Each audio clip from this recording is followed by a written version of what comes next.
Jack It Up Podcast, Jack It Up Podcast, Jack It Up Podcast, Jack It Up Podcast. Woo! I like how the border was rotating around it, but it was staying flat. Was it adjusting? Oh yeah, the thing. Yeah, the border. It's upside down, isn't it that way? No, the picture stays the same. No, I mean the way I look at it, it's always upside down. It doesn't matter what I do. So, how's it going? Yeah. It's been a while. Yeah, well, like a month. The last time we recorded this was like 2 weeks or 3 weeks ago. Much has changed since then, but not really at all. Oh, has it? Yeah, I guess so. I don't think it has. Did some traveling. Had a girl quit on me at work, so that was good. Oh, I mean, that's what you get for the sexual harassment. Hey, Toots. Hey, okay, so I'm out of here. What? I thought Toots was just it's just a term that's of how we endearment. treat each other. I'm a madman. I'm madman. Look at I'm old Donnie Draper. Look, I got a pinstripe suit on. Don't walk away. Come on. Please don't go to HR. Oh my God. They don't get the fact that I'm a madman. See, I'm a madman. I'm mad. I'm from the mid to late 60s, and I drink a lot of brown liquor neat. That's what I do. That's my thing. And I call people toots. I even call men toots sometimes. Well, if they're acting like they're toots, they're a toots. Listen, yeah, and sometimes men and women, they need a firm just pat on the rear. That's what helps them know they're doing a good job. So she quit. Anyway, and contrary to what I've just said earlier, I'm not a madman. I'm a 26-year-old asshole. You're a madman. I'm not a fucking madman. I don't work for an uptown New York fucking agency. Do you work in sales? I do work in sales. You see, you're a madman. Advertising. I wear fucking these kind of t-shirts to work. Dun, dun, dun, dun, dun, dun, dun. And, nobody can take me seriously, but that's kind of how I want it. I really don't want to go into work and be like, all right, Toots, here's what you're going to do. Here's the scoop. We got to write a press release to go out on Wednesday. We got a big client meeting. Sure thing, Mr. Pickard. I'll get right on that. It's like, all of a sudden I've ejected myself out of this fantasy. It's not savory anymore. And hold all my calls. I'm going to be busy for an hour and a half. It's just me. It's just me on Reddit in my office. I'm going to be busy. I have a real big client to just get out of here. Conference call coming in from Japan. Hello, Mr. Kanagawa. I see you need 500,000 ads placed in. You know what? I don't even know.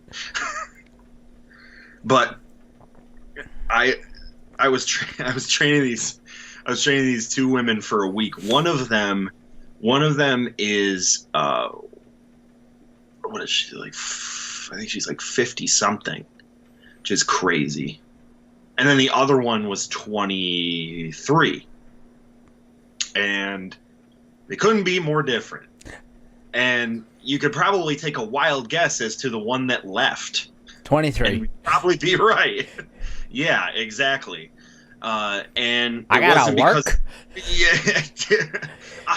I saw this ad in the Post-Star, and I thought I was going to be able to come in here and just, like, stare at the freaking computer and shit. No, yeah. Toots, that's my job. Listen, the only reason I hired you is so that I could stare at the computer for an hour, Toots. There can only be one, Toots. Now, figure out how to use this Rolodex. I don't know. So I leave to go on a trip. About 3 days into it, a guy in my office texts me, and he's like, so she just came in and said this isn't for her, and she left. It's like, she said this wasn't for her. Okay, well, whatever. So I haven't even been back into the office since she told everybody that she was going to leave. Well, not everybody, just a few people. And I really knew why. I'm pretty sure that all I did, and you know I'm good at this, the first 2 days that they were in the office and I was like having to actually train them, which I don't know how you train somebody to do sales, but fuck, it's impossible. So I had a bunch of shit up on a projector that I was showing them, all the different pieces of software we use and a bunch of other shit. Now, we've known each other a long time. I don't think there has probably ever been a point where you'd think that I would lose my voice because of talking. No. Never. I just assumed you never stopped talking. You would be correct on the first 2 days because I came in there at 9 o'clock, probably 15, 20 minutes of getting ready. And then I talked nonstop for the better part of 7 hours. Every day for 2 days. At the end of the day, I had to go into my boss's office to get a fucking lozenge because I was this close to losing my voice. And mind you, I'll say this. Most people would have lost their voice 4 hours before I did. But we know that there's no way that I'm losing my fucking voice. So that's probably part of it. The 2 days of sheer fucking information overload. Bombardment. It was like a 2-day long business podcast dedicated directly to the 2 people that I was training at the time. But I mean, once you do it, it's done. What do you right? So the 2 days they go fine. The older woman that I hired didn't seem fazed at all. The younger girl seemed to have the kind of reaction that somebody would normally have if I spoke for 7 hours, regardless of the point. They'd just be like, I'm tired and I don't understand what's going on anymore. Why don't you just kill me? That's kind of the setup for that, right? So she got the traditional Brent talking for 7 hours experience and probably thought, that's what she meant by this isn't for me. I can't listen to that fucking asshole anymore. She didn't mean it. She didn't mean it from the perspective of like, this isn't for me based on like the requirements of the job or what was laid out for me. She said this isn't for me because hearing me speak for 7 hours isn't for many people, and she happened to be one of them. So that's my thoughts on it. I don't know if there's any it is a hard job. I'm not gonna, I won't lie to you, but not that hard. Not that, at least the way I described it, there was probably a lot of points in the discussion where I was like, honestly, you're probably gonna need to know like a quarter of this practically, so just listen. Just listen. I'm just talking myself in circles. I'm trying to populate 14 hours worth of discourse. Okay, that's basically what this is. It's probably going to go off on tangents that are beyond your fucking wildest imagination. So, had a girl quit. I was in Dayton, Ohio, and Indianapolis. 2 actually pretty awesome towns. Not gonna lie. I'll put them on my list of places I gotta go. All right. Don't put Memphis on there. Memphis fucking sucks. We know that. I've discussed that. Yeah, but Elvis. If you go to Graceland, it's basically just a graffiti wall with a bunch of fucking idiots chicken scratch all over it. Yeah, but Elvis. But he's the king, baby. Oh! Dayton, Indianapolis. I'd actually live in fucking Indianapolis. I would definitely live there. There's like this little hipster fucking vibe neighborhood that's going on there where you can get a French press coffee and a bubble tea. A fucking bubble tea, and you can get some froyo if you want. You know how much I love froyo. Yeah. That's a necessity. Nothing like it in the world. A froyo, it's got to be. You got to have a froyo within 2 miles of you, otherwise you can't live there. It's on my food pyramid, just above fucking IPAs, triple IPAs and fine cheeses. Fine cheeses is all my food pyramid is. Fine cheeses from the top to the bottom is just how fine is the cheese is the top of the pyramid. I got hell of a good on the bottom. And brie right on top. Ooh, baby. I was talking to Becky the other day. I kind of felt like, and this is how you know you're an adult, I kind of felt like I wanted to have like a wine and cheese party. I was sitting here and I was like, you know what'd be great is if we just went out to the store and spent like $1 billion on like cheese, like it made like a huge fucking cheese board, and then invited people over to get shitty and just eat a bunch of cheese. Feel like that's the American. All we're really working towards is the ability to have a wine and cheese party at your home. That's the measure of American success. I have a wine and cheese party like every other week. It's a party for one, and it's just me gnawing on a brick of cheese and drinking a bottle of White Cat. And where we are on the pyramid, if you know, if you're following along at home, is if it's White Cat and hell of a good, we're at the bottom of the pyramid for the wine and cheese, the single wine and cheese party. That's like I didn't make no overtime this week. that's that kind of wine and cheese bar. But if you made overtime that week, and you're talking $200-300 extra that week, then you're moving up to Old Croc or some fucking Cabot Special Reserve or some goddamn what did you say earlier, brie? Yeah, some Gouda. You ever had baked brie? No, maybe I don't know. Is brie like the cream cheese? Like it's real creamy, or is that? Well, it could be. There's because the brie normally comes in circles. It's like a thing that you lift off the lid, and it's got like a big white rind on it that looks like it's covered in flour. Mm-hmm. That's like the original brie, but there's also brie flavored like cheese spreads you can buy too that you can just put it on crackers. But the brie that the El Presidente brie, if you want it, you can do baked brie, and what you do is you buy a shitload of sheets of pre-made puff pastry, and you just wrap the brie in it, and you can put fruit jam on top of it.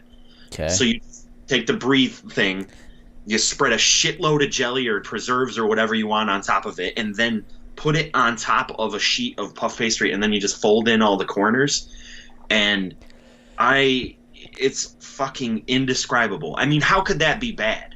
You get a nice fruit and nutty flavor. It's basically wrapping a giant piece of melty cheese in 400 croissants and dipping it in like jelly. I don't know what else could be better than that. Anyways, this Food Network podcast is brought to you by fucking Bobby Rachel Flay. Ray Magazine. Rachel Ray Magazine. Subscribe today and get 25% off of your subscription. That's insufferable, wench. I don't want her sponsorship, that bitch. She ruined food. Ruined food. She ruined food forever. She is. For as much, I think she's a pretty polarizing figure. I think she gets a lot of shit thrown at her for being like the lowest common denominator of Food Network stuff. But in all reality, most of everything on Food Network at this point is the lowest common denominator food show. No, all of the good shit moved over to the cooking channel. I never watched her and then watched another show on there and thought, wow, this is fucking the Walmart of cooking shows. It was like every other show on there. I think there was a wall that they crossed over when you ended up with the first episode of Chopped. The first episode of Chopped on Food Network heralded a new era and people not giving a fuck about how to cook. They just want to watch people shove shit into their fat faces. So they want to watch people shove shit into their fat faces, and they also want people to come up with a bunch of catchphrases for when they shove the shit into their fat faces. So you end up with shit like, I'd eat that off a flip-flop, full throttle. And, all this shit. And, I mean, 10 or 15 years ago, you had Emeril Lagasse who was doing the BAM shit. So really, it could be his fault. For everything that's on Food Network right now, it could be Emerald's fault for introducing a whole new public to the live cooking show, where he had a fucking live band and he had like 50 people behind the scenes like cooking all of his shit, and he just shimmied out on stage and brought some Hey, Creole. whoa, hey, what's up? What's going on? Add some pepper to this. Juggling fucking pans and throwing way too much spices on top of shit because everybody in the audience is on fucking drugs. Like, they pan out into the audience, and you know how during those live DJ sets at Coachella or whatever, they'll pan out to the audience and somebody's like out of their mind. They don't stay on them for a long time, but they're just like completely off their fucking mind. And then in Emerald, it's the same thing. I think when they bring them into the studio, before they actually come in and sit down, they just like shot straight to the neck with like some sort of like Xanax or something. And then they all come in and sit down, and it's like they're all like so excited to be there, and they're just like, yeah, Emerald, woo. It's like, so like the Ellen show. Like, whenever the fucking Ellen show, whenever you turn it on, everyone's always clapping along and this and that, dancing around. The difference is probably the Emerald. What they do is they give everybody like high THC gummies or something, so that when they come in, they're all insanely hungry and insanely happy. And then with Ellen, they probably give them like speed or fucking like some sort of like Adderall, so that when the music kicks on, it's like the first time they ever heard music. It's like once that David Guetta comes on and Ellen comes dancing out into the audience, everybody's losing their fucking minds. People are still dancing. They're telling them, "Ma'am, sit the fuck down." Ellen's already sat in her seat. Like, stop clapping. Stop clapping. Stop. I mean, they're having problems with people heading into the other fucking direction, getting a little rowdy, starting to riot in the streets. Ellen! Man, she's a national treasure. My grandma loves Ellen. Oh my God, I showed her a Facebook clip the other day of Ellen. It was amazing. Said every person who watches Ellen ever. How did we get here? I had a rant. I had a Food Network rant. Life takes weird turns, man. Speaking of life taking weird turns, Saratoga Comic-Con. We should probably even in a limited amount report back on our findings from Saratoga Comic-Con. Wasn't exactly a worthy of live coverage, as it were. I don't think you would have so much so that we waited 2 weeks to even talk about it. We had to skip last week completely. And the week we went. I don't think you would have found us. I don't think you would have found us downtown like Joe Goes interviewing any of those people if we wanted to, or like bringing any sort of camera with us to be like, hey, it's Brent and Dylan here from Saratoga Comic-Con. We're going to go see Guardians of the Galaxy. we went inside and saw a bunch of pops. We recorded it, but we trashed the footage because you've probably seen all this before. Now we're going to go see Guardians of the Galaxy. That would have been it would have been 30 seconds of exposition, and then we just would have went and saw the movie. Now, with that being said, you know what? We actually didn't discuss how... I mean, I said it a little bit, but we didn't really discuss how we felt about Guardians of the Galaxy. Of course, you, being the master of all meh... I was gonna say that on my tombstone. the master of meh. You probably didn't have one strong feeling for it one way or the other. You may have had some inkling throughout. I guess your most general comment about the movie was that, yep, that's a Marvel movie. So I don't know if there's anything you want to add to that upon further reflection. Yeah, it was a Marvel movie. Big surprise. Oh. And hey, remember, we're the Guardians of the Galaxy. We say funny things. How many jokes can we throw in per minute? Even if Oh, they don't Dylan. hit, maybe the next one will hit because god damn it, you know it's gonna. Also, family. Family's important. Dylan. And is that Groot running around? Oh, it sure is. There he is, Groot, baby Groot, running around. You 20 minutes right in the beginning. It's just Groot. you might be heading into the realm of having an opinion. I don't know if that's something that you really want to reach That here. being said, I actually liked it, but You liked it overall, even yeah, though they were doing a little bit of a fan. I mean, the thing is now I think when the initial like wears off, and I started thinking about it a little bit, they were doing a little bit of a fan service. Obviously, the first 10 minutes with fucking Groot, and then when they're doing the family thing, I kind of enjoyed the fact that, as opposed to the first movie, which some at times felt like they weren't putting enough of that in there, now they put a little bit too much, but at least they had it.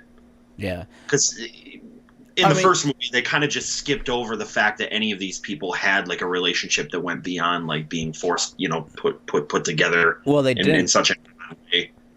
I mean, Right. it really didn't So I have guess a. I guess it's implied in the plot of the movie. At this one, they're more like, yeah, like basically, oh, we've been doing this now for a while. This is what we do.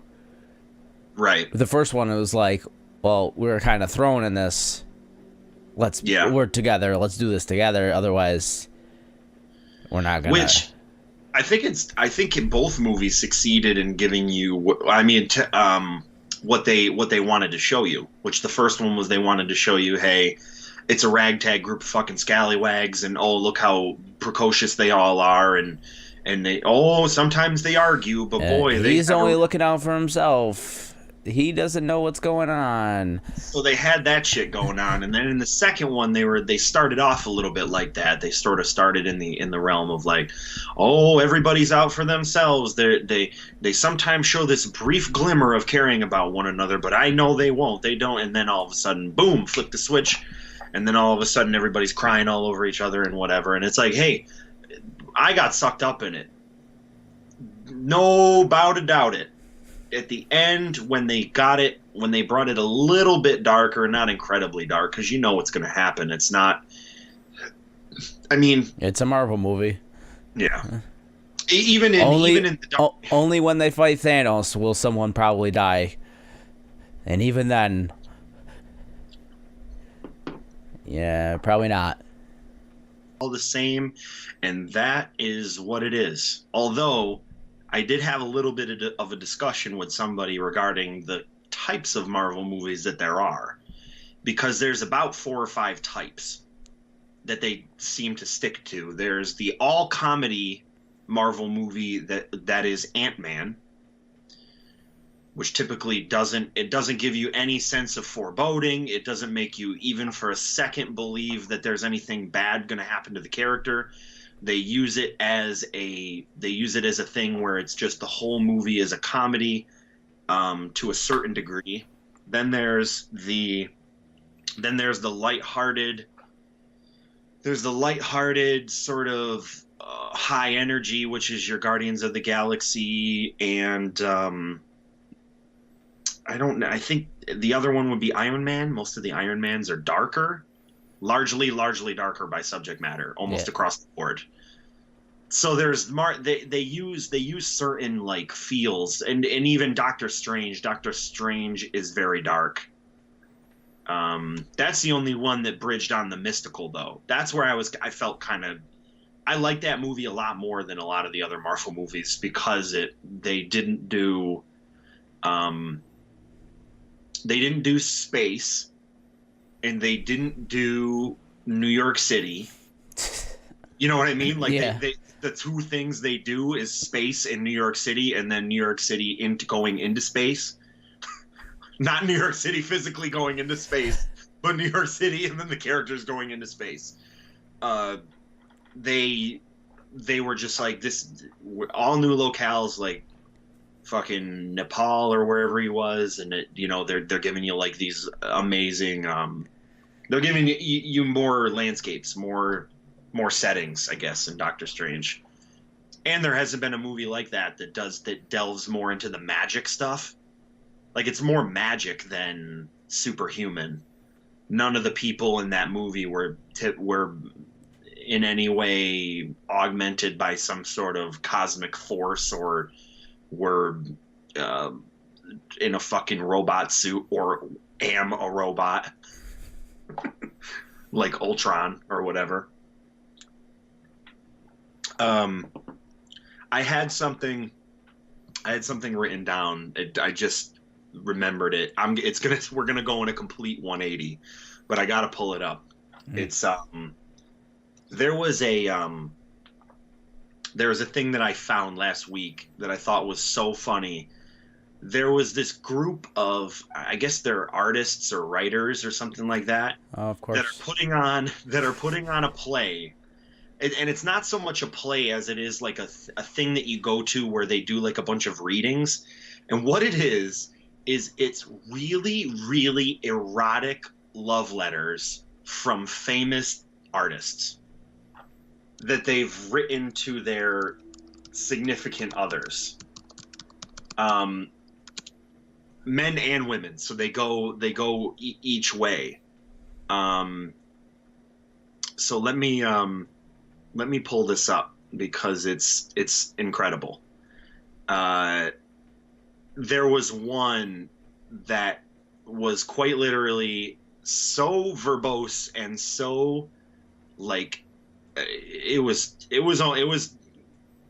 getting into the gross part of the spectrum here. Let's see if I can find it.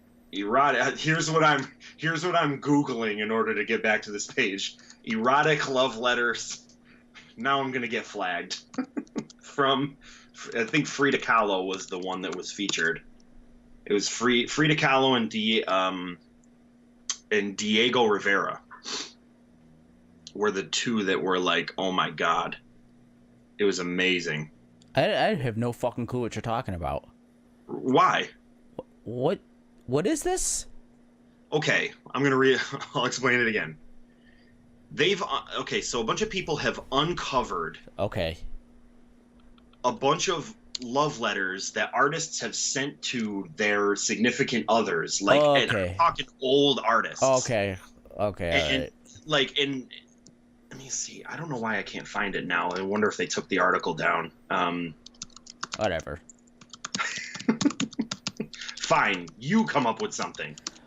Fine. Look at your notes, asshole. I don't have any notes. Paladin sucks. Oh, yeah, I mean, I don't know how much more there is to say about that game other than it fucking sucks. It just makes you want to play Overwatch. That's yeah, when we were playing it, I was like, I just want to play Overwatch right now. It's like, I want to play a good version of this game. Good thing there is one. Where the whole time you're asking yourself, where can I find such a Where have I played this game but better? Yeah, it's pretty I mean, you know what? The other thing is they could tighten it up and it could probably get just as good. Yeah. But damn, I don't. It's not bad. Nobody is gonna fucking play it. It's not bad. Like, I would say it's not bad. It's just there's better, and it's like there's noticeably better to because it's so close to Overwatch that it's, I mean, bordering on copyright infringement at this point. Yeah. To the point where we didn't know the identities of a significant amount of those characters, but we were calling them their version of the characters from the other game. Like, oh, okay. That her ult's a diva bomb. All right. Ooh, good. Now we know that. Get the Pharaoh flying up.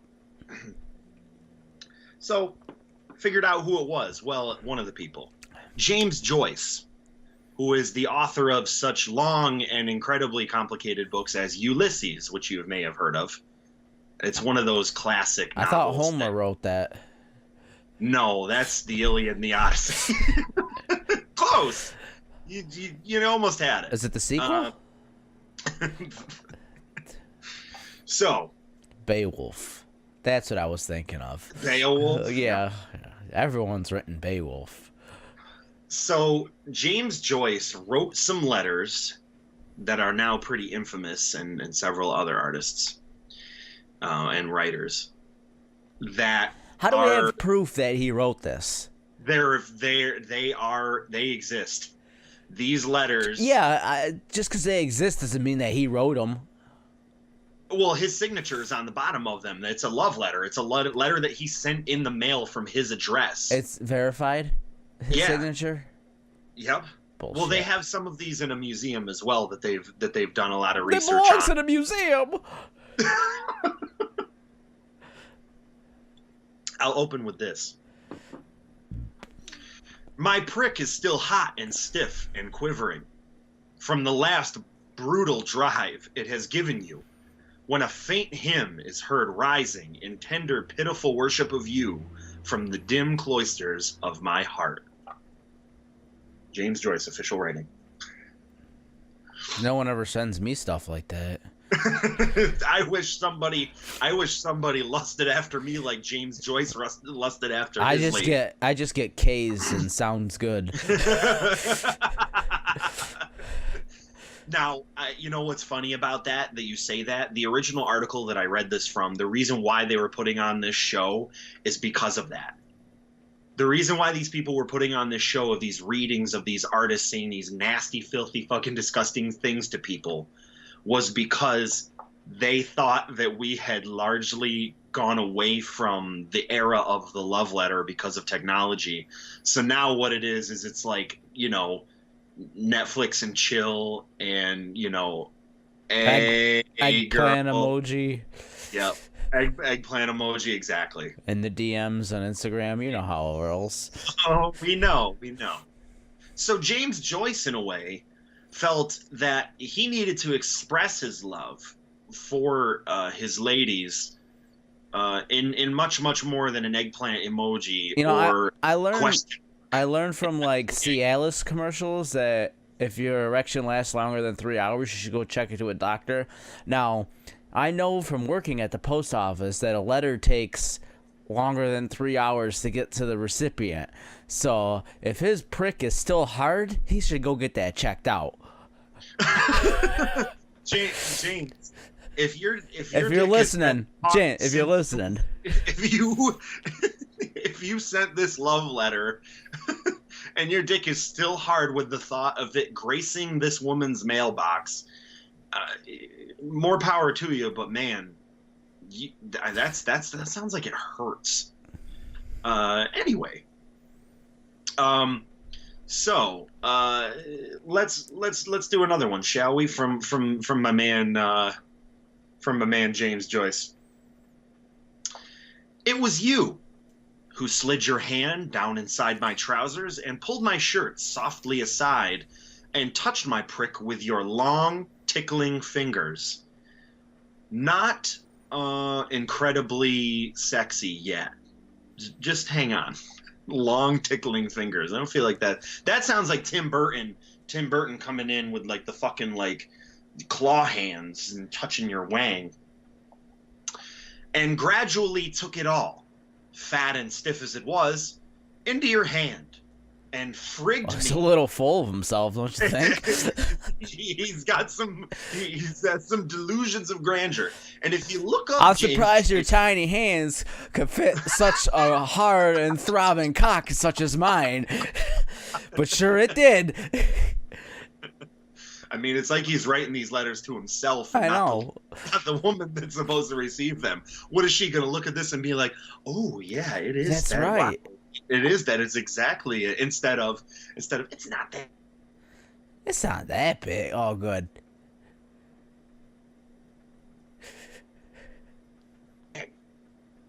Frigged me slowly until I came off through your fingers, all the time bending over me and gazing at.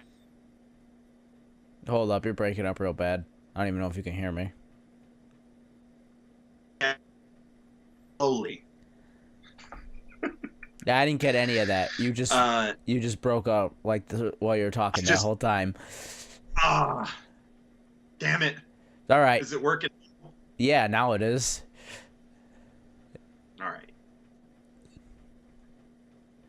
I will say something else about James Joyce that many people did not know until these letters surfaced. He's got a horse cock? He, at every fuck I gave you, again, he's giving her the he's throwing her a bone, if you will. I delivered it thusly. I delivered it thusly onto you. You're welcome.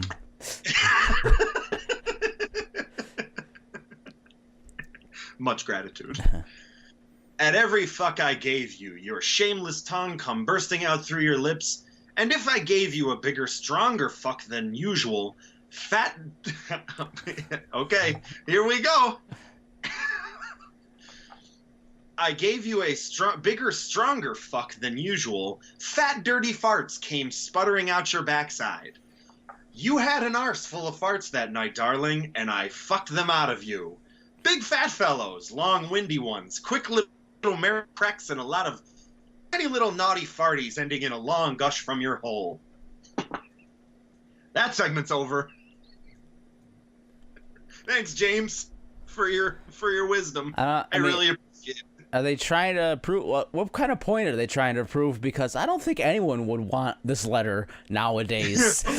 They were trying. No, I think that's the point. I think they were trying to shed a light comedically on some of the things that. People say it's romance is dead or whatever. Like, and it's like I think it was dead even when James Joyce was around because I don't dude's think fucking farts out of bitches. Like that dude.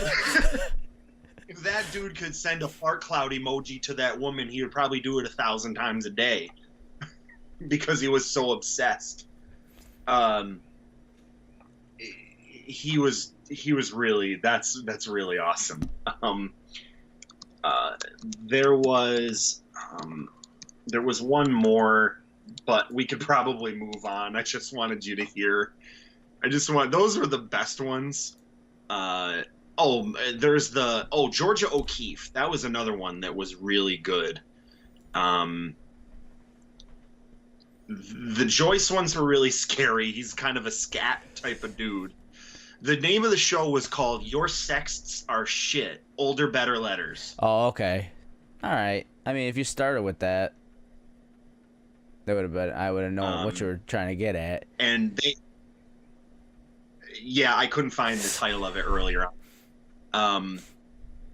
Georgia O'Keeffe's letters to photographer Alfred Stieglitz in 1920. This is 1922. It's my body that wants you. And it seems to be the only thought or desire that I have. This is coming from a woman. It even seems to be my only memory of you. Two bodies that have fused, have touched with completeness, at both ends making a complete circuit. In another, she writes, I am on my back, waiting to be spread wide apart, waiting for you to die with the sense of you, the pleasure of you, the sensuous of you, the touching the sensuous of me, all my body, all of me is waiting for you to touch the center of me with the center of you. Touching you, touching me. See, now we could just send that song in a text. Hey, baby. Hey, baby, I made you a mixtape of the way that I feel about you. It's I believe in a thing called Love by the Darkness 12 times. That's how many. Turn it on and, think of me while you're finger blasting yourself, all right? Thank you. Touch you. Touching you. Touching me. Touching you. Touching me. You're touching me. Yeah. Oh, yeah, baby. So that's why Your Sex Are Shit, because the letters that these people wrote to one another, especially prolific artists, they are verbose and they are descriptive, to say the least, and a little bit fucked up. But James Joyce was kind of a fucked up dude. They were just word vomit. No one wants to hear that shit anymore. Some of them were. We don't got time to be reading a fucking a Tolkien novel about us fucking. All right, it's just It's interesting. You did this when you said. I went like this. I ain't got time. I ain't got time. All right. listen, the kind of jerking that I'm gonna do to a letter today. I'm like, in, out. 1, 2. In, Pop out. off. The, See you later. the letter Toodaloo. is, I'm done. Dear, I got the letter paladins is, to play. Dear Brent, what are you gonna do to me? List all the items, sign your name, put it in the envelope. I need an itemized list of how good you're gonna fuck me. Thank you. I'm gonna need a receipt. It's also gonna have to be sent by certified mail. You're gonna need Yeah. I'm getting these back in my taxes. I'm gonna need to show these to my accountant as if to be able to get more of a return this year because I'm broke. So yeah, sexy letters, you know, the huge. Sexy games, sexy letters. This is the sexy episode. We're keeping it real sexy. Real. So that was all I had in my notes for a thing that was gonna come up non-organically. I just wanted to get that out of the way. Just wanted to blast right through it. I just thought it was funny and maybe would have provided us with some viable material. Well, mission failed. So, play any good games lately? Oh yeah, actually, I have. I started this new game called Cosmic Star Heroine. I saw that on sale on the PlayStation Store, I think. It just came out a couple weeks ago. I don't think it was on sale just yet. Maybe that's where you saw it. It was part of the Play Collective thing they were doing. Yeah. With like Parappa the Rappa and Full Throttle and whatever the other one was. And it's basically a JRPG, like turn-based JRPG. Yeah, I don't know how else to describe it. It's a JRPG, but it's short. It's like a 12-hour JRPG as opposed to a 150-hour JRPG. Holy shit! Yeah, so it's got turn-based battle system. The story's pretty cool. You're like in a secret agency, and you discover that the secret agency is really the bad guys. Oh, big surprise!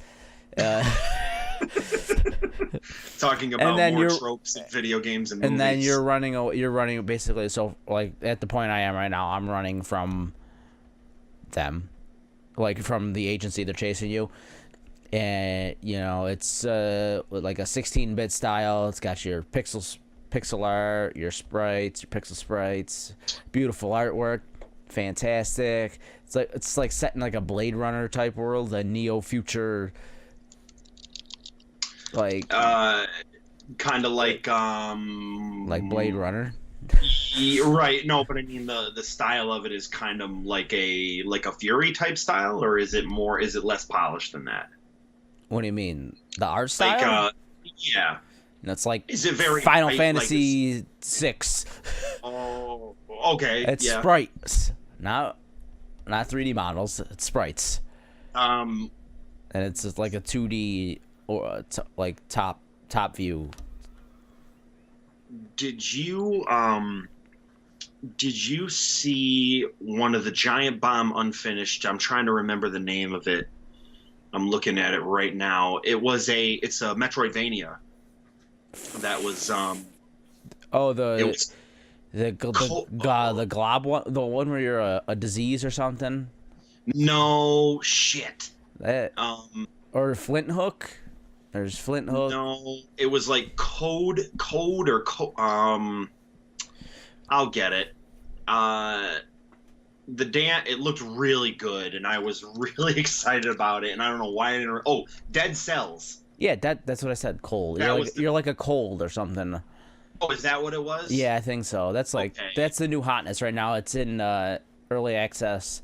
It's a roguelike type game. I don't know. I haven't played it though. They said it was roguelike. They said it was roguelike with it's basically a roguelike Metroidvania. Yeah. It looks really good, and I actually want to see. I'm gonna probably hook up my PC so that I'm gonna get a copy of it and try it. All right. Oh yeah. And I'm kind of waiting for fucking Bloodstained Mystery of the Evening of the Night. Next Whatever year. the fuck. Next year, baby. Next year, it's coming soon Get enough. there. We're gonna get it. Did you see the Parappa the Rapper people? They put a Kickstarter up for a new game.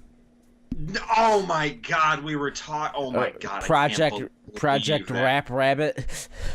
Project Rap Rabbit. Yeah, they want like a shit ton of money for it. How much are they looking for? I like a cool mill. I think like 1.2. I want to say it was at. Like Project Rap Rabbit targets Nintendo Switch with a $1.5 million stretch goal. Oh, at 1.5. Yeah, so that's not gonna happen. I bet they were planning on making it, and Sony's like, all right, we'll re-release Parappa the Rapper, see how it does, and if it does good, we'll fund you for this. If not, then you're not getting funded. Parappa the Rapper probably didn't sell too well, and now they had to go out on their own and get some funding, and guess what? They probably won't get it. There's like no gameplay footage of it. It's just an idea. It's like, hey, we got this idea for a game. You like Parappa the Rapper, don't you? Like, the creators of Parappa the Rapper and Gitaru Man combined forces to mastermind an all-new story-led rhythm action adventure. They have $146,000 pledged of a $1.1 million goal. Yeah. And the goal, it's going to be funded if it reaches its goal by Monday, June 19th. Are they high? They have 30 days to go. They got 2,000 backers at $146,000. There was no demand for this. It's never gonna happen. Like the idea is cool. Like you basically do rap battles. Right, which is good. That's great. I mean, and like you could do like different types of like raps against them. Like it's a coerce, boast, laugh, and joke, and like you gotta whatever they do, you kind of gotta rebuttal it. With like those things, yeah. I don't know. It seems cool, but at the same time, they're also hitting it. It'll never happen, so we'll never have to play it. They're hitting it with a Japanese flair too, a little bit largely. Which kind of matches their everything. It kind of matches their style a little bit. Yeah, everything was a Japanese style. All the games. Well, were. this one is more beating you over the head with it, with like the ninjas and the fucking and the main character wearing like those kimono. Fucking flip flops and kind of a kimono. It's not necessarily that urban. It's actually going more from the direction of like a feudal Japan type of idea. All the settings look like they're in those houses, the cool Japanese houses and shit. The Neo houses. Yeah. Neo. Exactly. Some DLC came out for that. I got to get back into it. I want to play the DLC. That's one game that I actually want to play the DLC for. That I like. I haven't bought a fucking DLC pack in forever. It excited you that much to the point where you were like, yeah, I mean, I haven't gotten it yet, but I want to. So it got that far, which is farther than most games. I don't think I have ever played games seriously enough to ever have downloaded a DLC ever. I don't believe that I've ever purchased a DLC in my life. And that's saying something. That's pretty crazy that there wasn't at least one thing that I was like, yeah, I want that DLC. I bet you if... Well, I mean, a lot of games, like, when I play through them, like, okay... once you beat it, you're like, I've had enough. Like, not I've had enough, but I liked it from beginning to end. I got my fill of it. That's a better word. I got my fill of it. Bulletstorm was like that for me. And I don't need to come back to this world just yet, unless a sequel comes out. Yeah. Full Clip upsets me a little because that game is uproariously expensive. It's full price. And I'm like, why? I have no clue. I don't know why they did that. I can't justify it. Especially I love knowing that it's game. an 8-hour game. It's like not even that long of a game, and all it is a remaster. So short. It's so short, and I mean, I really did love that game. That was in a year where like I had just gotten back into PC gaming quite a bit, and was buying shit and actually playing it for a while. What a I was, novel idea. yeah, well, it's fucking nuts. I was sitting down like every night to play Bulletstorm and The Stick of Truth. And I loved actually both of those games. I thought both games were an amazing experience. The Stick of Truth was one of those games where you kept wanting to collect more shit. Mm-hmm. You kept wanting to level up. You kept wanting to, get the different characters available and get different powers for them and try the different classes and everything. And it was a way for me to delve into the turn-based RPG sort of thing, but it be simple enough to where I won't feel like, because some of them are like, they're so fucking dense. Well, Cosmic Star Heroine's very simple. I feel like that You'd probably like it. that. Yeah, it's simple and it's not long. That's another. The end is attainable. Like you Yeah. You don't have to invest all It's your gaming crazy, time into it. With fucking Andrew like playing these like 120-hour games and shit, I just can't. I can't justify it.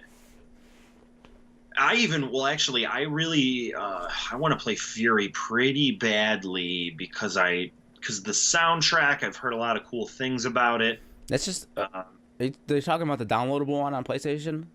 I don't know. Maybe. What is the Boss Rush game? Yeah. Boss Rushes. FURI, right? The one that Carpenter did the soundtrack for. Yeah, it was free. Right. It was free when it came out. They released it for free for the PlayStation Plus. That. Yeah, it's basically just a boss rush game. You fight through 8 bosses and they each have their own level. It's like a bullet hell boss rush basically. Oh, okay. That's pretty good. I played through a couple of them. I wasn't really hooked on it. The PlayStation Plus game, one of them this month is the Abzu game. I kind of wanted to just look through that because it's like from the people who made Flower. I think it's from the people who made Flower and Flow, right? And Journey. It's kind of one of those like it's one of those like old turbo relaxing games where they sort of just like swim around, do stuff. I just like the art style of it. I just want to see what it looked like. I mean, it's free. You might as well play it. You pay for it. There's the other, and then there was the other one that looked kind of like that. Did you see the one that was like the ballerina? Oh, that Bound. That was another one that I actually like the art style of too. And I just showed Becky this morning. What the hell is that game? Gnop Nosh? No, the one with the crazy Katamari style. It's called Nosh. GNOSH.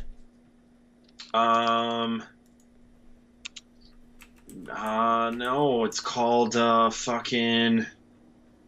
You're close. I don't know. Whatever. What the fuck is the name of that game? It's a Double Fine game. Basically, you just go around the heads, and it's a toy. It's basically a toy. It's not even a game. No, it's just like a bunch of like puzzle heads. Yeah, puzzle. You go around and you do those. Whatever. Yeah. But when I first saw it when they did it on Giant Bomb, I was like, oh, that's kind of cool. Gnog, that's it. Gnog was the game. Or Nog. Or Nog, yeah, whatever you want to call it. I just liked how flat it was. Yeah. I was like how the style was like extremely flat and cel shaded out and everything. It kind of reminded me of that Adult Swim game they came out with all the cassettes. That's kind of the gameplay mechanic, is that you're just exploring like landscapes almost. Do you remember that game they came out with the cassette tapes? The job simulator? No, it was called. Ah, fuck it. Stop looking stuff up. I don't want to. I want to keep looking. I don't care what it's called. It's a game that actually embraces glitches. The whole thing is basically where they put you in front of these like isometric buildings, where you put cassette decks or cassette tapes into cassette decks, and it's all like retro wave shit. It's called Small Radios, Big Televisions. Never heard of it.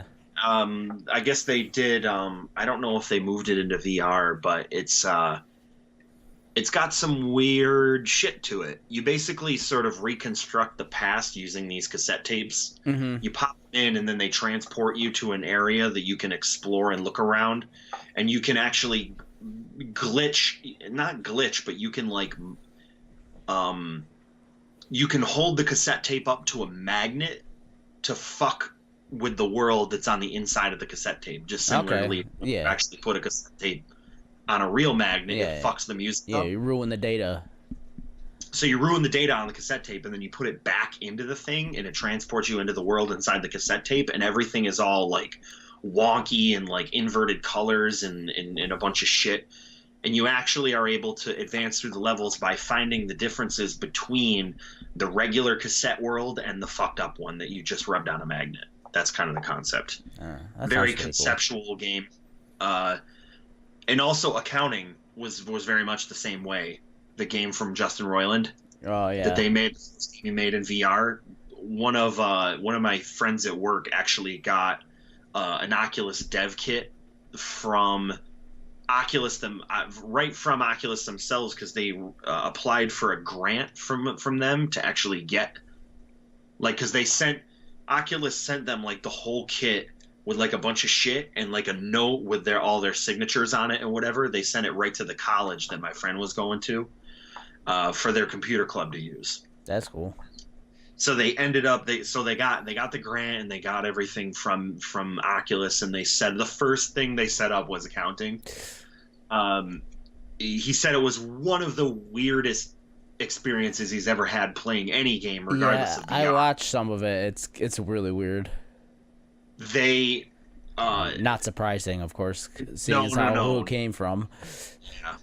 I mean, even the Rick and Morty VR was actually it's actually pretty well done, and I think the most well done part of it from my perspective is that they thought about everything in the world that you can pick up, throw, destroy, drink, eat, whatever.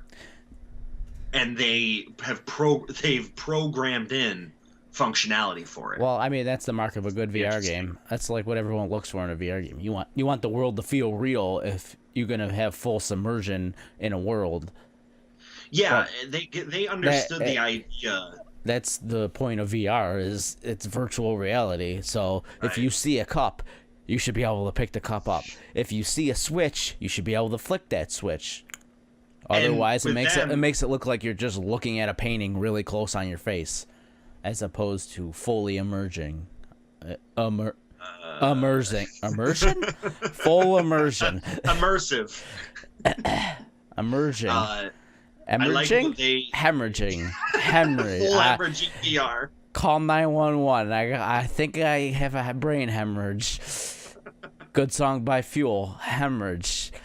In my parentheses, in my hands. So, Rick and Morty VR. I like that they programmed a bunch of voice acting into the shit that you do. Meaning, like, if you pick something up and break it, Rick is like, "Oh, you broke it! I can't believe it! Your clone broke it, Morty," and like just shit like that. It just seems like they really thought about. They must have gone. They went through so much fucking play testing of somebody just being like, "Okay, so what if I do this and it does this? What do we say then?" Which is really pretty cool. That's pretty cool. That's pretty cool. I don't know if I would even want VR yet. I want to play it. I just want to try it. I do. I really want to try it. It's one of those things where with you and I just wait for you to do something that's cool for me to try it. But even you are like me in this sense now with the VR stuff. Where it's really expensive. I can't to just want to try. It's fucking prohibitively expensive. No, I wouldn't call it that. It's not that expensive. Well, for $600, where, I mean, I know most the technology isn't cheap though. That's the thing. That's why it's so much. Like, you got basically 2 HD screens and a pair of glasses with tons of gyroscopes and accelerometers on it, so it could, you know, It knows where it is. so like, it knows where it is and like accurately. what you're doing and whatever. Yeah.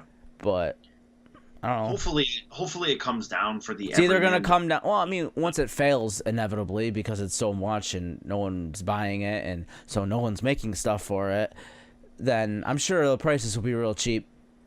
At least PSVR will. You know what? I would almost think that if they, I don't know what company would be able to do this. Maybe Amazon, because Amazon has been operating at a loss for a long time with Kindle. What they do is they basically decided, okay, we're going to sell a bunch of tablets for $40, right?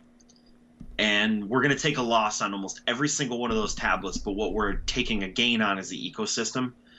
So when you sell someone an Amazon Fire tablet, it's locked down to their library for the most part with what you can do with it. And people make purchases on those machines enough to bring the average price of every tablet up into the $100 to $200 range, right? With all the software and shit. I'd think if somebody said, why don't we try to make a VR machine that, okay, maybe to make it, Well, that's the thing. It costs $200 or $300. Well, the people. I mean, the only company that are making the hardware and making the software for it would probably be PlayStation, which sells the cheapest VR headset. Yeah. Well, I'm talking like if you sold it by volume. If you said we're gonna make. Yeah, but what you're saying is Amazon hemorrhages the cost. Hemorrhages. Is that I don't even know what word I'm looking for. Well, they're hemorrhaging money. Well, they're like losing out on the tablet, but making money selling the stuff for the tablet. See, the thing is, there's no company that makes the headsets who then turns around and sells product for the headset, the content. Right. Yes. So if Sony had it, if Sony's goal, if they had a lot of money, if their goal was to get VR, well, I mean, I'm talking, if Sony was able to get VR in every home for $300, $400, I think it is. Let's say even a basic VR headset, not full room, $200, and. Well, the problem is these are the first ones, so they're going to be more expensive. That's just how it works. Sure.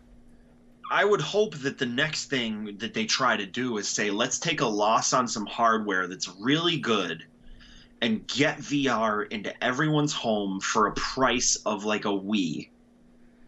But it's a very specialized product. Not everyone's going to want it. So they're not going to put their money into that. They put it into the PlayStation. That's where they make the money. Because even if they sold $200 VR headsets, not a lot of people are still going to buy them. It's just not a lot of people want that. Wasn't the same thing, though, what they said with the original Wii? Was that who the fuck wants motion controls? Why would anybody want this? And it ended up for the American populace being the most widely the demographic of the original Wii was the widest use demographic of any console in history. It was bought by more Americans in like outside of that 18 to 24 gamer range than any other console. Well, that's because it was a remote control basically, and everyone can use a remote control. Well, I think everybody could use VR too because it employs the same principles as something like a Kinect would. The principles behind the Kinect or any other like movement-based system or vision-based system is that you strap the bitch on and you can look around at shit. But it's a whole setup. The actual units are whole giant setups. You're talking the Wii was literally a little box. You just stuck there. You had the light bar or the bar that puts it on the front, and you're good to go. This you got to put up lighthouses for room scaling.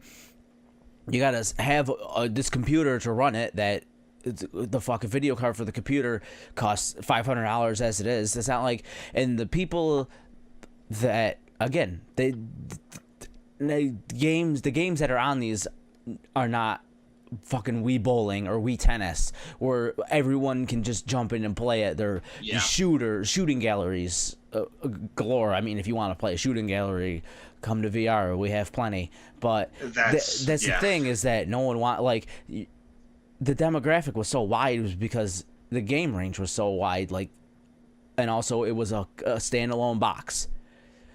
Not a lot of people have the computers to run the VR. Maybe what we're waiting for. Well, so again, and the Sony people stands alone. Well, I mean, you still have to have a PlayStation. Well, they don't most stand people alone. do. That's what they have going for them, is having a PlayStation. They've already created that box. They've created that ecosystem. I think they're next. Yeah, what they also pretty much, it's out to dry though, because the last game that they were pushing just came out, that Farpoint game. They haven't said anything about their VR unit for fucking ever. And if they don't say anything about it on E3, it's gone. I bet they're just gonna let it die. Yeah. Because they didn't have I don't know. They didn't have enough to begin when the demand was there, and now everyone's realizing that there's no games for it either. So why would I buy it now, even though I can find it? Do you think there'll ever be a point where they've gotten it so that they're? Do you think it will become the Wii in 10 years? Do you think that there will be somebody? I mean, I know Oculus is working on standalone VR systems. So something that you buy from them, it's just a straight VR. But phones can do that. The people who bought the Wii have the phone thing if they wanted to work in VR. They're not going out and being like, okay, I want to go play Farpoint, so let me get this $200 system, $250 system, $400 headset, $100 camera, $100 Wii controllers, and a $60 game just so I could play a Farpoint. No, I want to look at a concert on my phone, just slap it in a cardboard thing, put it on my dumb face, and lay around. Do you think that maybe with the advent of these phones that are heading into the direction of being insanely powerful, do you think you're heading into the direction of it moving from there's going to be dedicated systems over to phones? Well, at a certain point, they're going to cross. So the phones are going to be so powerful, and the VR is going to be so... It's going to be able to be scaled down so much that you'll have a cross where it'll probably be the same technology. Well, you got to think, actually. But a phone is no one realizes that phones are really fucking expensive because you get it on a plan and you pay for it. Right. It's like a phone. If you go buy a phone straight up, it's usually $600.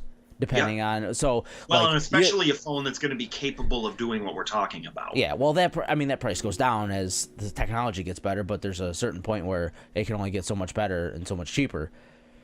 But I would think that what my dream thing would be is where Oculus or a company that's very good at this stuff. Obviously, they're the first company. Or HTC. Actually, HTC in and of itself, right there, is already doing this. In a way, they might be trying to bridge the gap as we speak. I know. They're probably Oculus gonna be the is definitely to do it. Yeah. Because HTC is already making the phones that are coming into that 4K screen, which if you split it in half is going to easily be the two incredibly high definition displays. Yeah. And then once they can get down that Project Tango sort of thing where the phone has all directions of spatial awareness built into itself and it has the processing power along with it. It's got pretty good if you think about it, because you see the 360 videos on Facebook with your phone and you can move it around and so that stuff's pretty much there. But then you got to be able to put inputs into it so that if you're trying to play a game or something, it's good for immersive. Say you wanted to watch a TED Talk from the front row, so you got the headset on and you can look around and watch the guy do a TED Talk. Stuff like that is perfect for phones, but gaming and stuff, you need inputs, some sort of inputs. And the inputs have got to be zero latency, so you don't pull yourself out of it, which is a limitation with stuff that's wireless. Sick. Yeah, that's probably the first reason, is when you don't match when you don't when you're moving something and you don't match your shit, disorient. You're gonna throw up.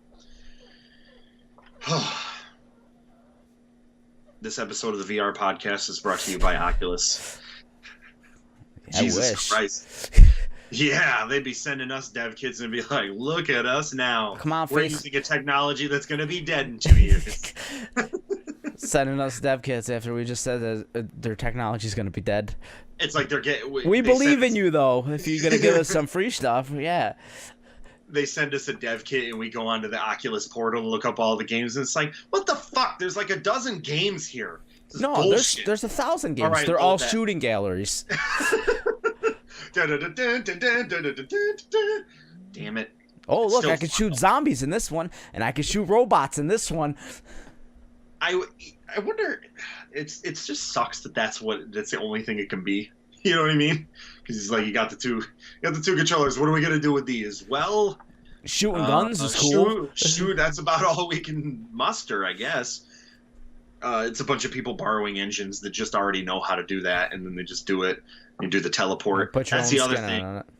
That's the other thing that they're the biggest fucking insurmountable problem that they're gonna face is the ability to walk in VR. There's a few companies that have like that skid plate thing, that magnet skid plate where you put the fucking shoes on and shit. But that is so unbelievably impractical. Some companies gonna have to. From what I hear, the transport thing works pretty good, and like Vive, with the lighthouses, you get a pretty decent. I think Oculus can do it now too. I think they have. They got a full room going on. They now, got a full, yeah. So but you get a decent amount of walking space, like enough. Right. Like you're never gonna get to be able to like again. You'd have to put yourself on a 360 treadmill or something. The thing the only thing that like exists again is that like metal disc that sits on the floor, and you put on the special shoes that are like a magnet. It's like a repellent, and it tracks your motion. And that's the thing, is that if you want anything but a shooting gallery for VR, which means first-person shooters or open-world games, those are pretty much the two largest game categories in gaming. Well, first-person shooters and open-world there's no games. game that's programmed to work with those, though, because when you move around, it's tracking where the headset's moving around, and if you're on one of those skid plates, you're standing still, so you got to have input from your feet too. Right. So to control it. So they have to have game. like basically you have your Oculus touch controllers where your hands go in it. You'd have to have like feet controllers too that like when you walk on the thing, it's inputting you walking instead of you holding a trigger up forward or a analog stick forward. I could just imagine the rube that's fucking using all of this shit. He's got the headset on. The headset's going like the cord is going up through the fucking like hangman setup he's got going on. Got the metal disc below his feet with the stupid fucking magnet shoes on, and each magnet shoe has got like a light on it. All the cameras detect where it is. It's like, this is so immersive. I've never had this much immersion. It's like your arms and legs weigh 100 pounds. You know what my in an exoskeleton. My top level immersion is just going to the arcade and playing some Arctic Thunder, where you got the fan blowing in your face and it feels like they're on a snowmobile, and the seat rumbles. That's all I need. My ultimate level of immersion is going to Disney inside the Tree of Life and going to the Bugs Life 4D movie experience, where some guy walks behind you during a scene where there's a bee on the screen and pokes you in the ass with a stick. This is so immersive. Woo, we got up in the hole a little bit there. Oh my god! Did I have to sign a waiver before I came into this? I remember that like it was fucking yesterday going into that thing, because it was the Bug Talent Show. Sorry to sound like John Lovitz there. It was the Bug Talent Show, and boy, I've never seen anything like it. It was incredible. They had every character from A Bug's Life, and like they had the stink bug. The stink bug came out, and then they started pumping this toxic fucking putrid cloud into the movie theater while you had your stupid dumb 3D glasses on. And this was the kind of 3D that we're talking where just a step above red and blue. It is No, it's actually in the other direction. I'm actually praising it. Oh, It okay. wasn't a step above. It wasn't like going to see fucking Avatar. This shit was like that where they see that commercial for Universal Studios where the hands like coming right out and Whoa! it's like That commercial for "Wah!" Universal Studios that hasn't been on TV in fucking 20 years. I just did myself think. At any rate, yeah. Universal Studios, Florida. Come on out and see the Terminator, the brand new Terminator 2 Rise of Vengeance ride or whatever the hell it was. It's like Terminator's been out for like fucking 10 years before this ride came out. Did it take you that much time to develop? It was Spider-Man with the Doc Ock. Yep. Yes, exactly. The Bugs Life thing was actually legit 3D. Shit was coming out at your face. People were poking you in the ass with sticks, and they were pumping smells and mist and wind and rain into the lobby area, into the movie theater screening area. So it was the pinnacle of immersion at the time for 12-year-old me. Unreal. It was incredible. And then another level of immersion. Now you can have that level of immersion at your house, and you don't even want to pay for it. My mom and my stepdad paid $40 million to take me to fucking Disney World, but I don't want to spend $600 get the full kit for a VR system that could like transport me into another world. I just want to sit here and watch my flat ass screen and play Paladins and be pissed off that it's not Overwatch. I'm an entitled piece of shit. This just makes me want to play Overwatch.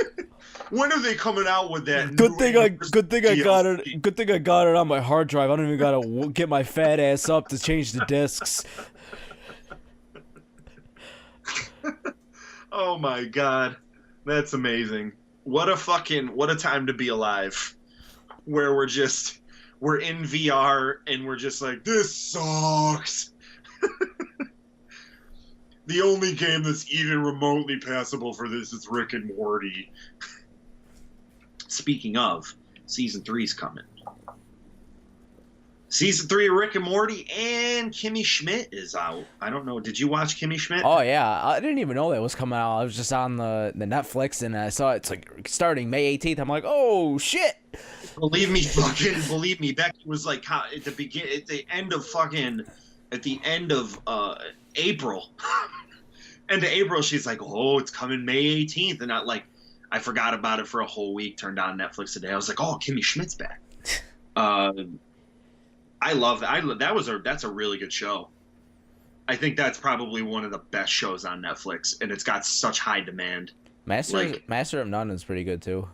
Was it? Yeah. I hadn't watched it. I haven't watched it. The second season just came out. I haven't watched the second season yet, but the first season was good.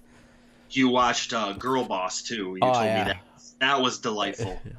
I haven't watched it all yet, but I'm in the midst of watching it, and that show it's pretty good. funny. I don't have any problem. I thought it was actually a very well thought out show. Pretty short in concept. The season itself is pretty short, but the story is really good. As a I think whole, it's based on a book. Yeah, I don't know if they're gonna flesh out more parts of it. I don't even know what that's what I say. I don't even know what the book's about to where they would flesh it out, or like I don't know if it continues on. Yeah, where this season ends. Where is it in the book, or is it the whole book? Yeah, that's the part I was thinking. I was like, is this the book? Might be the book. What was the other show that I was watching that was really good? This is something. Oh my god, it's so funny. There's those things, and I mean, Girl Boss could probably be considered one of these things, but there's these things that become guilty pleasures that you would have never anticipated. And you're the master of this, is the show that becomes a guilty pleasure that you hadn't anticipated. But the fucking Great British Bake Off. People in Britain, and I had only heard about this from other shows. Like them talking about it, I had only heard about this show from other shows or other media outlets. The Great British Bake Off. I'd heard it a million fucking times. And it's been on for I think it's 5 seasons or 6 seasons. But I guess they did it like kind of Doctor Who style. I guess there was an old version of this show Oh, and it came back. that was on in like the early '90s or late '80s or something like that, maybe even earlier. But they brought it back. They brought a bunch of British comedians in to two British comedians in to host it, and it's like the best competition show you'll ever watch because no one is being shitty. They don't use that fucking stupid American music that goes in every single competition show where they hit that gigantic drum when something bad happens. Uh-oh. When they're like, dun dun dun dun dun dun dun dun dun dun dun dun dun dun dun dun. It's like, dude, calm down. These people it's are just a baking flan. fucking cookies. Yeah, it's just a flan. These people are making Mexican gelatin, and you feel the need in the editing booth to go dun dun dun dun dun dun dun dun dun dun dun dun dun dun. Well, when it like the flan like sinks in the middle. When your life is nothing but fucking editing baking shows, you gotta make it a little interesting. The people that edit the British baking show, they must have either lost the will to live or they're the happiest people to ever live, because the way they edit the show is so non-denominational. It's so straightforward. Nobody's ever pissed off. The only thing that these people are occasionally is a little sad. They lost. Oh, And that's all you rats. Oh yeah, these people have got such great dispositions. They're on there. They're like, oh, I fucking did my best today. I try to do better next time, and I guess I go home and practice, and maybe I'll be on the Bake Off next year. And then you're like, God damn, I love that guy. And you say that for every person. You're just like, God damn, I loved him. You don't have that thing of when you're watching like fucking Kitchen Nightmares or some shit where the one bitch, like they got this person just to be this person. The one bitch. Yeah. It's like, I don't give a fuck who. I guess I'm putting it back British inflection again. I don't give a fuck who fucking. I ain't here to make fucking friends, okay, mate? I'm here to fucking cook for Gordon Ramsay because he's the fucking man. We could call this episode the Great Brent Voice Off.